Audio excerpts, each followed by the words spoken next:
এই কথা কইলেই তো অনেকের ভিতরে আগুন চলে। আমি এক জায়গায় ওয়াজ করছি, এই কথা বলছি, এক নেতার গায়ে আগুন লাগছে। আর আগুন লাগলে তো কিছু করার নাই, কথা কোন ঠিক কিনা?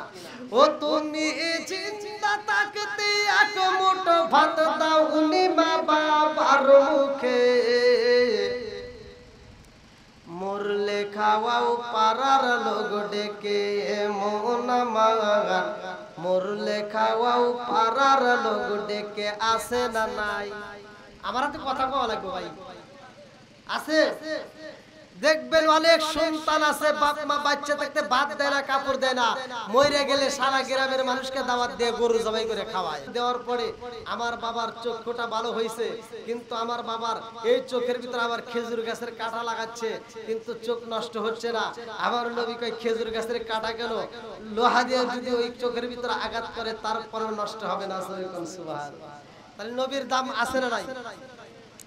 প্রতিটা মেয়ে, শুধু মেয়ে না, প্রতিটা মেয়েরাই তার বাবা মাকে বেশি ভালোবাসে। তো এই জন্য মা বোনদেরকে বলি, আপনারা নিজেরাও আমল করবেন, আপনার বাবা মাকেও আমলের জন্য তাগিদ দিবেন। নবীর আদর্শ, নবীর মোহাব্বত আমাদের প্রত্যেকের দিলে পয়দা করতে হবে। যার ভিতরে নবীর প্রেম যত বেশি, তার ঈমানও তত বেশি। কথা কোন ঠিক কিনা? আসলে এভাবে আমি কথা বলি না, তারপরে আমি আপনাদের মাঝে যতটুকু কথা বললাম শুধুমাত্র ভালোবাসার টানে মাহফিলটা বুক করার কারণে। তা আপনারা কি আমার কথা কষ্ট পাইছেন? কোনো কষ্ট দিয়ে কথা বলছি? আমি কিন্তু এভাবে কথা বলি না। যারা হয়তো ভিডিও দেখছেন, আমি যখন দূরদূরান্তে মাহফিল করি, আজ আমার ইউটিউবাররা জানে, মানে 200 লোক রিসিভ করার জন্য রাস্তায় দাঁড়ায় আমাকে দেখার জন্য। তো যাও এলাকার ভিতর হয়তো আমি এর আগে তো আসছি মনে হয় না, তারপর নতুন হিসেবে আমি যতটুকু কথা বলেছি, আমার কথার ভিতর যদি কেউ কষ্ট পায় দেখবেন, ক্ষমার দৃষ্টিতে দেখবেন। তবে আমি আপনাদের মাঝে একটা আরজি করি, সেটা হলো 5 ওয়াক্ত নামাজ পড়বেন। যাদের বাপ মা বাচ্চা আছে ভাই, বাপ মায়ের খেদমত করবেন, হালাল খাবেন। আমি বলে দিলাম এই 3টা কাজ যদি কোনো ব্যক্তি করতে পারেন, খোদার কসম সে হাসতে হাসতে আল্লাহর জান্নাত পাবে। জান্নাতে যাওয়া একদম সহজ, যদি আমার কথাগুলো মাইনে নিতে পারেন। এখন বর্তমান সময় দেখবেন বাপ মায়ের খেদমত পোলাপান করতে চায় না। কথা কোন ঠিক কিনা? বন্ধু বান্ধবের পিছনে টাকা খরচ করতে পারে, শ্বশুর শাশুড়ির পিছনে টাকা খরচ করতে পারে, আত্মীয় স্বজনের পিছনে টাকা খরচ করতে পারে, কিন্তু বাবা মার পিছনে সন্তান টাকা খরচ করতে পারে না। কথা কোন ঠিক কিনা? এরকম সন্তান আছে না নাই? বাপ মা অসুস্থ হয়ে ঘরে পড়ে থাকে, চিকিৎসা করতে পারে না, অথচ সে অন্য জায়গায় যায় দেখবেন মাদ্রাসা মসজিদ দানবীর সাইজা অস্থির হয়ে যায়। এরকম লোক আছে না নাই? ভাই রাগ করেন না, আপনি মাদ্রাসা মসজিদ বানাইয়া মক্কা মদিনার ইমামকে দিয়েও যদি আপনি জানাজা করান, কোনো লাভ হবে না যদি আপনার বাপ মা আপনার প্রতি সন্তুষ্ট না থাকে। কথা কোন ঠিক কিনা? হাদিসের ভিতরে উল্লেখ করা হয়, আমার নবী বলছে হুমা জান্নাতুকা ওয়া নারুকা, তোমার মা বাবা তোমার জন্য জান্নাত, তোমার মা বাবা তোমার জন্য জাহান্নাম। কথা কোন ঠিক কিনা? আজকে সেই বাপ মায়ের মনে কষ্ট দাও। অনেক সন্তান আছে বাপ মাকে ভাত দিতে পারে না, কাপড় দিতে পারে না, আবার কথা দিয়েও বাপ মাকে কষ্ট দেয়। এরকম লোক আছে না নাই? ভাই রাগ করেন না, কথাগুলো হয়তো তিতে রাখতে পারে, কিন্তু এটাই বাস্তব, এটাই কথা সত্য, এটাই ওয়াজ। নামাজের ওয়াজ সবাই জানে। আচ্ছা, এমন কোন লোক আছে যে নামাজের বিষয় জানে না? আমরা সবাই জানি নামাজ পড়তে হবে, নামাজ না পড়লে খবর আছে। কথা কোন ঠিক কিনা? তারপর আমরা করি না। আমরা সবাই জানি টাকা হইলে যাকাত দিতে হবে। কথা কোন ঠিক কিনা? টাকা হইলে হজ করতে হবে, আমরা সবাই জানি। তাহলে মাহে রমজান মাসে রোজা রাখতে হবে, কুরবানির সময় কুরবানি করতে হবে, রোজার সময় রোজা রাখতে হবে। তাহলে আমরা সব জানি বাপ মায়ের খেদমত করতে হবে, অথচ এটা করি না। আছে না নাই? তে ভাই আপনাদের পায়ে হাত দিয়ে বলি, এটা যে বড় ওয়াজ, মানে এই ওয়াজের উপর কোনো ওয়াজ নাই। আপনার বাপ মাকে যদি কষ্ট দিয়ে থাকেন আর আপনার দেওয়া কষ্ট পায়া যদি আপনার বাপ মা মরে যায় থাকে, তাহলে মনে করেন আমি বলে দিয়ে গেলাম, আপনি খাতায় লিখে রেখেন আপনার কপাল পুড়ে গেছে। এই পুরা কপাল আর জীবনেও জোড়া লাগবে না।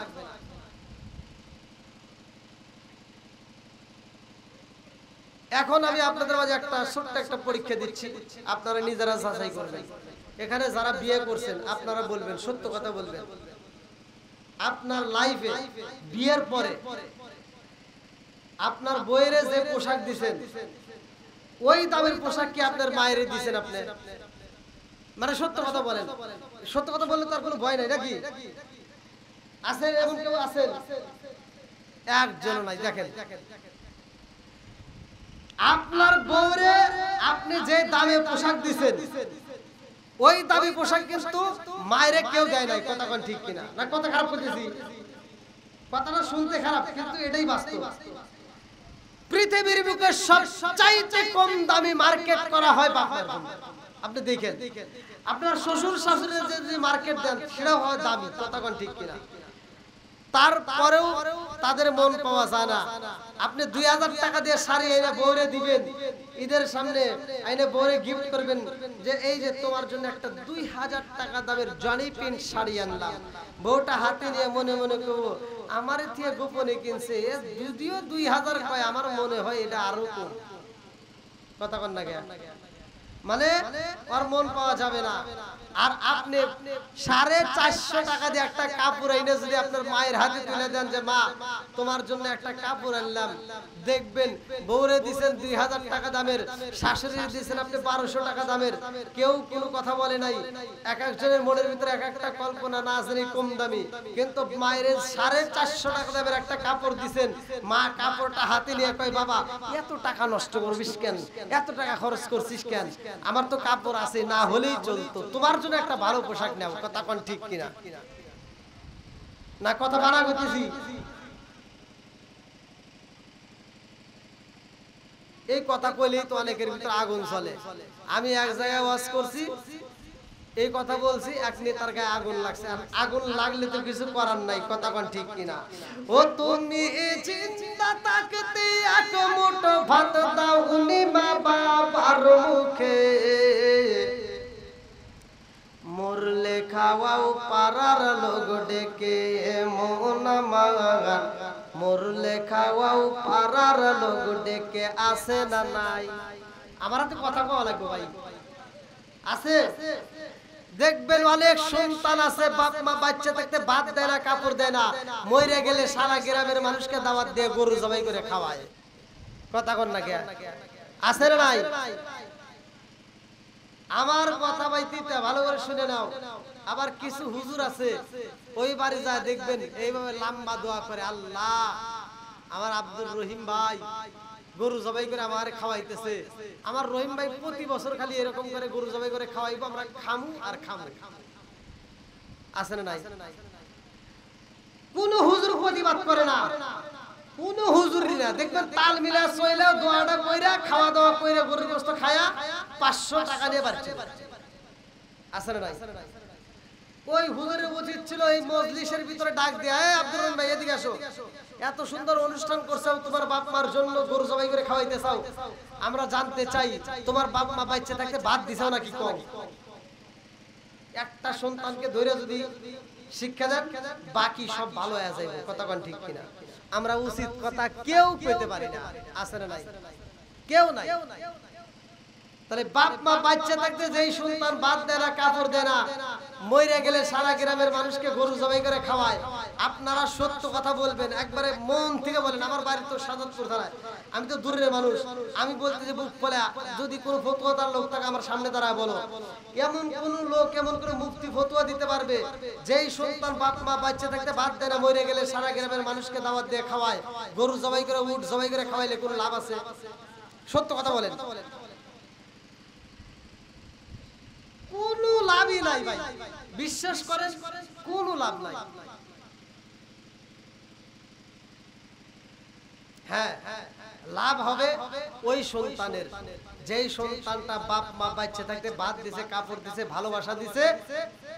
ওই সন্তান যদি বাপ মা মরার পরে উট গরু দুম্বা লাগবে না, যদি ব্রয়লার মুরগি জবাই করে দাওয়াত দেয় তা ওর জন্য আত্মা ভরে দোয়া করবো। কথা কোন ঠিক কিনা? মাসে মাসে লক্ষ টাকা ব্যাংকে রাখো জমা, বাড়ি বাড়ি ভিক্ষা করে তোমার মা বাবা, বাইরে তোমার মা বাবা। মাসে মাসে লক্ষ টাকা ব্যাংকে রাখো জমা, করে তোমার মা বাবা, বাইরে তোমার মা বাবা। ও তোমার বইয়ের হাতে সোনার বালা, ও তোমার বইয়ের হাতে সোনার বালা, দিন কাটে তার কত সুখে। মরলে কাওয়াও পাড়ার লোক ডেকে, মন আমার মরলে কাওয়াও পাড়ার লোক ডেকে। আসে না নাই কি মুরব্বি? কথা ঠিক আছে না? ঘুম পাড়তেছেন? ঘুম ধরছে? আমি কিন্তু ঘুম পাড়া ওয়াজ জানি না ভাই। আমি যখন ওয়াজ করি তখন কিন্তু আসলে ওয়াজ হেরে বুঝতেছেন তো, পরিবেশের উপরে কথা বলতে হয়। কষ্ট পাইতেছেন মনে হয়। আবার দেখবেন সমাজের ভিতর কিছু সন্তান আছে, বাপ মা যখন খাইতে পারে তখন কিছুই দিব না, কিচ্ছু খাওয়াবে না। যখন বাপ মা মৃত্যু সজ্জায়, মানে ঘরে পড়ে যায় না মানুষ, মুরব্বীরা যখন ঘরে পড়ে যায় তখন দেখবেন কোনো কিছু খাইতে পারে না, ভাত খাইতে পারে না, মাছ খাইতে পারে না, গোশত খাইতে পারে না, কোনো কিছু খাইতে পারে না। যখন ঘরে পড়ে যায় অসুস্থ হয়ে, মানে মৃত্যু সজ্জায়, তখন হয়তো আমরা কিছু ফলের রস খাওয়াই বা পানি পুনি খাওয়াই, এছাড়া আর কিচ্ছু খাইতে পারে না। এমন সময় আসে যেই সময়টা পানিটা খাবে, পানিটাও খাওয়ার মতো পরিস্থিতি নাই। সাবিজের ভিতর থেকে পানি এদিকে দিলে ওই দিক দিয়ে পড়ে যায়। কথা কোন ঠিক কিনা? আর এই বদমাইশ তখন ঢাকা থেকে খবর পায়া বাপের জন্য আপেল, কমলা, মালটা, লিচু কত কিছু নিয়ে, ফলের রস, জুসের বোতল নিয়ে এসে কয় কি, আব্বা আব্বা তোমার জন্য ফল নিয়ে এসেছি, খাও খাও। আব্বা কি আর খাইবো? কথা কোন না কে আর খাইতে পারবো? রিজিকের মালিক কে? আল্লাহু খায়রুর রাযিকিন। আল্লাহর রিজিক দাতা, রিজিকের মালিক। আল্লাহ তো রিজিক বন্ধ করে দিয়েছে। আমরা যে খাই, এই তোমরা যে সারা খাও ভালো করে শুনে নাও, এই যে গরুর গোশত খাইলা, মানে খুব মজা মজা করে খাইলা, এই খাওয়ার জন্য একটা ফেরেশতার দায়িত্ব আছে। আমরা যে নিচ্ছি এটার জন্য একটা ফেরেশতার দায়িত্ব আছে। যেদিন ওই ফেরেশতা ছুটি পাবে, কোনোদিন তো ছুটি পায় নাই, যেদিন পাবে ওই ফেরেশতাকে আল্লাহ বলবে তুমি চলে আসো, তোমার আর ডিউটি পালন করা লাগবে না। ওই ফেরেশতা বলবে আল্লাহ তোমার বান্দা এত কিছু খাইলো, এত অনুষ্ঠান খাইলো, এত দাওয়াত খাইলো, আজকে ডাকতেছ তোমার বান্দাকে আর খাবে না। আল্লাহ কইবো যে আরে এক লোকমা খাবার খাবে, এই খাবারটা আমি আল্লাহ দুনিয়াতে আর রাখি নাই, তুই চলে আয়। আর বদমাইশ বাপের যখন রিজিক বন্ধ হয়ে গেছে, ও ফল নিয়ে আইসা কয় আব্বা খাও। আব্বা খালি কথাও তো কইবার না, জবান বন্ধ করছে কে? জোরে কর। আব্বা খালি এবার ডাইনে চায় আর বামে চায়, ডাইনে চায় আর বামে চায়, চায় চায় দেখতেছে আর মনে মনে কল্পনা করে। এই গ্রামের নাম কি? মনে মনে কল্পনা করে এই কামারখন্দ না, এটা বেলকুচি। এই বেলকুচি বিশ্বাস বাড়ি আমি আন্তর্জাতিক সিটের জন্ম দিয়ে গেলাম। বাপটা মনে মনে কয় বেলকুচি থানায় এই বিশ্বাস বাড়িতে আমি আন্তর্জাতিক সিটের জন্ম দিয়ে গেলাম। আমি যখন খাইতে পারছি তখন দেশ নাই, আর আজকে আমার রিজিক আল্লাহ বন্ধ করে দিছে। আমার সামনে আপেল গুরাস আর মালটা গুরাস। আজকে যদি ভালো থাকতাম, আজ জুতোটা যদি হাতে নিতে পারতাম তোর জুতো দেবাই দিতাম। কথা বল না, কষ্ট পাইতেছেন?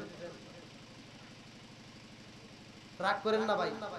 এর অর্থ হলো একটাই, বাপ মা যখন খাইতে পারে তখন আত্মা ভরে খাওয়াইও, যখন ঘরে পড়ে যায় ফল ওই যে বালিশের গোড়ায় খেয়ে দিবে, ওটা লাভ নাই। নাকি কোন মুরব্বি?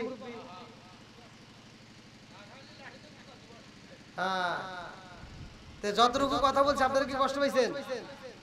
আপনারা আমার জন্য দোয়া করেন, আমিও আপনাদের জন্য দোয়া করি। যাদের বাপ মা বাচ্চা আছে বাপ মায়ের খেদমত করবেন, আর যাদের বাপ মা মরে গেছে তাদের জন্য আত্মা ভরে দোয়া করবেন, 5 ওয়াক্ত নামাজ পড়বেন, হালাল খাবেন, হাসতে হাসতে আল্লাহর জান্নাতে যাবেন। অন্যের হক নষ্ট করার চেষ্টা করেন না। ওয়াজ করলে অনেক ওয়াজ করা যায়, সারা রাত ওয়াজ করলে ওয়াজ ফুরায় না, শুধু আমি না যে কোনো বক্তা। তো যাও ভাঙ্গা ভাঙ্গা কণ্ঠে যতটুকু কথা বলেছি আল্লাহ তাআলা উভয়কে আমল করার জন্য তৌফিক দিন। সবাই বলুন আমিন। সকলে আমার সাথে পড়েন আউযু বিল্লাহি মিনাশ শাইতানির রাজীম, বিসমিল্লাহির রহমানির রহিম, আস্তাগফিরুল্লাহ রাব্বি মিন কুল্লি যামবি আতুবু ইলাইহি লা হাওলা ওয়ালা কুওয়াতা ইল্লা বিল্লাহিল আলিয়্যিল আযীম। সকলেই দরুদ শরীফ পড়ি। আল্লাহুম্মা সাল্লি আলা মুহাম্মাদিন ওয়া আলা আলি মুহাম্মাদিন কামা সাল্লাইতা আলা ইব্রাহিম وعلى آل إبراهيم إنك حميد مجيد اللهم بارك على محمد وعلى آل محمد كما باركت على إبراهيم وعلى آل إبراهيم إنك حميد مجيد سبحانك اللهم آمين ربنا ربنا يا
আল্লাহ গো মালিক তাকায়া দেখো রে আল্লাহ মুরব্বি বাবারা যুবকের দলে রাখতেছি কাছাড়া আল্লাহ পারাদানি সেবা বলার সবল আল্লাহ বলে রায় আল্লাহ এই গভীর রাত্রে বিশ্বাস বাড়ির জমিনে আল্লাহ সাহেবে দাওয়াতলার বাড়িতে রে মাওলা তোমার শাহী দরবারে তুই করা হাত বাড়াইলা ও মাবুদ খালি হাত বাড়াই নাই রে আল্লাহ তাকায়া দেখো আল্লাহ এই মাহফিল শুরু থেকে শেষ পর্যন্ত যতটুকু আলোচনা হয়েছে আল্লাহ গো আল্লাহ ভুল গলতি কথা গোসল বেয়াদবি মাফ কইরা সবটুকু সোনার মদিনায় কামলিওয়ালার রওজায় পৌঁছায়া দাও আল্লাহ বাবা আদম থেকে শুরু করে পর্যন্ত যতগুলো নর নারী বিদায় নিয়েছে অনেকের জন্ম দুঃখী মালা আল্লাহ অনেকের বাবা নাই কারো দাদা নাই কারো দাদি নাই কারো নানা নাই কারো নানি নাই আত্মীয় স্বজন পাড়া প্রতিবেশী গ্রামবাসী ও মাবুদ বিশ্বাসী বাড়ি কবরস্থান শহরে আল্লাহ এই মুহূর্তে যারা হাত তুলাই আমিন আমিন করে রে মাওলা, না জানি কে মনে মনে কান্দে আর কই হুজুর আমার মা নাই, না জানি কে যেন মনে মনে কান্দে হুজুর আমার আব্বা নাই। আল্লাহ জানি না কার মা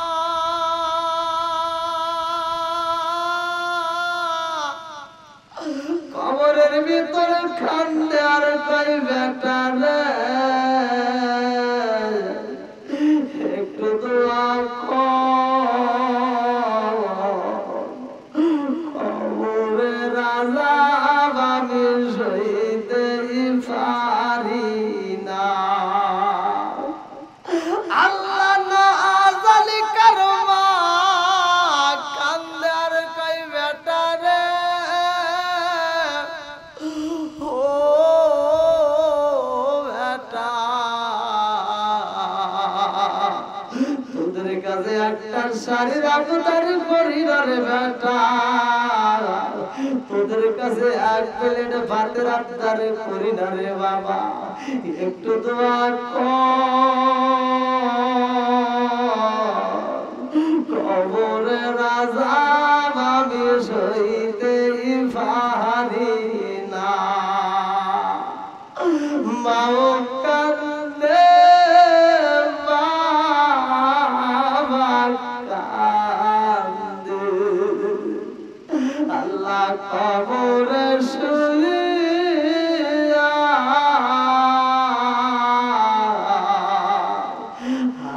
আরে দরদের বেটা বিপি দেখলা না আসিয়া, কত কষ্ট কইরা রে বাবা রাখছিলাম তোমার কোন পরালে, তুমি বাবা ভুইলা রইলা আমারে। ও মাবুদুরা তাকায়া দেখো, যার মা নাই বাবা নাই, আল্লাহ গো আজকের মাহফিলের উসিলা করি আল্লাহ কবরগুলো তুমি জান্নাতের বাগান বানায়া দাও। আল্লাহ গো বাবলু সরকার আল্লাহ তার জন্য একটু দোয়া করা দরকার, তার মেয়ের জামার বাড়ি এত সুন্দর একটা আয়োজন করেছে। ও মাবুদুরা এই বাড়ির মধ্য দিকে যতগুলো মুরব্বীরা বিদায় হয়ে গেছে, আল্লাহ যতগুলো মানুষ কবরের বাসিন্দা হয়ে গেছে, আল্লাহ প্রত্যেকটা কবরগুলো তুমি জান্নাতের বাগান বানায়া দাও। ও মাবুদ গো যারা মা নাই বাবা নাই কবরগুলো জান্নাতের বাগান বানায়া দাও। আল্লাহ যতগুলো মানুষ হাত তুলে আমিন আমিন করতেছে, আল্লাহ প্রত্যেকের তামাম জীবনের গুনাহ খাতাগুলো তুমি মাফ করিয়া দাও। আল্লাহ যারা ঋণগ্রস্ত ঋণ পরিশোধ করার মতো ব্যবস্থা করিয়া দাও। আল্লাহ যারা অভাবী অভাব দূর করিয়া দাও, যারা মিথ্যা মামলার সাথে জড়িত মিথ্যা মামলা থেকে খালাস করিয়া দাও। আল্লাহ যে যে সমস্যার মধ্য দিয়ে আল্লাহ সমস্যার সমাধান করিয়া দাও। ও মাবুদুল্লাহ খাস করে আল্লাহ যতগুলো মানুষ বানাইছে আল্লাহ একটা মানুষ তুমি ঘুরাইও না ফিরাইও না আল্লাহ, প্রত্যেকের তামাম জীবনের গুনাহ মাফ করিয়া দাও। আল্লাহ এই বাড়ির ভিতরে খাস রহমত বরকত দিয়ে দাও। আল্লাহ অবমাননা দূর করে দাও। আল্লাহ আসমানের বালা আসমানে উঠে আর জমিনের বালা তুমি জমিনে যাপন করিয়া দাও। আল্লাহ গো তোমার কাছে দরখাস্ত জানাই, আল্লাহ মুরব্বিরা হাত বাড়াইছে এদের তামাম জীবনের গুনাহ মাফ করিয়া দাও। আমার যুবক ভাইদের জীবনের গুনাহ মাফ করিয়া দাও। আল্লাহ পর্দানিশী অবলা সবলা মা বোনেরা হাত বাড়াইছে আল্লাহ, আল্লাহ গো পর্দানিশী মা বোনদের তামাম জীবনের গুনাহ মাফ করিয়া দাও। আল্লাহ মা বোনদেরকে খাতুনে জান্নাত মা ফাতিমার সাথে জান্নাত নসিব করে দাও। আল্লাহ গো খাস করে আমাদেরকে ঈমানদার বানায়া দাও। আল্লাহ পাক্কা ঈমানদার না বানাইয়া কবরের ডাক দিও না। আল্লাহ যেদিন মালাকুল মউত পাঠাইয়া দিবা ওই কঠিন মুহূর্তে বিপদের সময় আমাদের প্রত্যেকের জবানে তুমি জারি করিয়া দিও লা ইলাহা ইল্লাল্লাহ মুহাম্মাদুর রাসূলুল্লাহ সাল্লাল্লাহু আলাইহি ওয়াসাল্লাম। আসসালামু আলাইকুম ওয়া রাহমাতুল্লাহি ওয়া বারাকাতুহু।